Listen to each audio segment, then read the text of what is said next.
టాలీవుడ్ లో lovely couple గా పేరు తెచ్చుకున్న సమంత నాగచైతన్య విడాకుల ప్రకటన అప్పట్లో ఒక సంచలనం. పరస్పర అంగీకారంతో విడాకులు తీసుకుంటున్నామని నాగచైతన్య సమంత సోషల్ మీడియా వేదికగా తెలియజేశారు. ఏళ్ల తరబడి రహస్యంగా ప్రేమించుకున్న ఈ జంట 2017లో వివాహం చేసుకున్నారు. బిజీగా గడుపుతున్న లైఫ్ లో చిన్న బ్రేక్ తీసుకుని ఫ్యామిలీ మరియు ఫ్రెండ్స్ తో ఎంజాయ్ చేయాలి అనుకుంటున్నారా? అయితే వెంటనే ఆర్మీ వెకేషన్స్ ప్రైవేట్ లిమిటెడ్ ని సంప్రదించండి. వీరి దగ్గర సరికొత్త ఆఫర్స్ మరియు స్పెషల్ ప్యాకేజెస్ ఉన్నాయి. మరిన్ని డీటెయిల్స్ కోసం సంప్రదించండి 7997979960 అలాగే 61. దాదాపు 4 ఏళ్లు అన్యోన్యంగా వీరి కాపురం సాగింది. సమంతతో నాగచైతన్యకు మనస్పర్ధలు తలెత్తడానికి కారణాలు ఇవే అంటూ పలు వాదనలు తెరపైకొచ్చాయి. ఎక్కువగా సమంత ఆరోపణ ఎదుర్కొంది. ఆమెపై అనేక అపవాదులు కూడా ఉన్నాయి.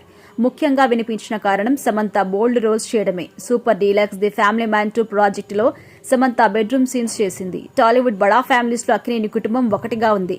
అక్కినేని వారి కోడలు ఇలాంటి సన్నివేశాల్లో నటించడం ఏంటి అనే విమర్శలు కూడా వచ్చాయి. ఇండిపెండెంట్ గా సమంత కుటుంబ సభ్య అభిప్రాయాలు గౌరవించుకుంటూ సొంత నిర్ణయాలు తీసుకుందనే విమర్శలు కూడా ఉన్నాయి. నటించడానికి అనుమతి తీసుకుని ఆమె బోల్డ్ రోల్స్ చేయడం సరికాదనే అభిప్రాయం కూడా ఉంది. కాబట్టి శోభిత విషయంలో ఈ తప్పు జరగకూడదు అని అక్కినేని ఫ్యామిలీ భావిస్తుందట. నటించడానికి ఎలాంటి అభ్యంతరం లేదైతే కానీ చేస్తున్న సబ్జెక్ట్ రోల్స్ ఎలాంటివో నాగచైతన్యకి చెప్పి అనుమతి ఇచ్చాకే సైన్ చేయాలని కండిషన్ కూడా పెట్టారట.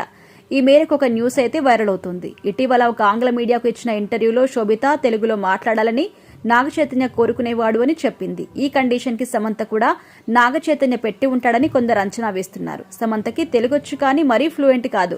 ఆమె చెన్నై అమ్మాయి కావడంతో ఇంగ్లీష్, తమిళ్ అనర్గళంగా మాట్లాడుతుంది. ఇక శోభిత అచ్చు తెలుగు అమ్మాయి, కానీ ఆమె కెరియర్ ముంబైలో మొదలైంది. అందుకే ఆమె ఎక్కువగా ఇంగ్లీష్లో మాట్లాడుతుందట.